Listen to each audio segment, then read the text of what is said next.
Kantor pemerintah Kabupaten Ogan Komering Ulu atau Pemkab Oku diamuk si jago merah sekira pukul 21 waktu Indonesia Barat Senin 15 Juli 2024. Dari sebaran video di platform media sosial, tampak kobaran api membakar menyala di kantor Pemkab Oku. Disebutkan dalam unggahan tersebut, kobaran api menyasar ruang kerja Bupati Oku, ruang rapat hingga ruang protokol.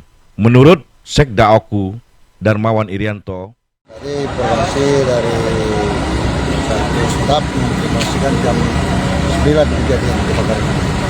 Ya kalau kita lihat itu dari ruang Pak Bupati, kirakan dari ruangan Pak Bupati dengan ruang protokol. informasi dari staf, kejadian tersebut pukul 21.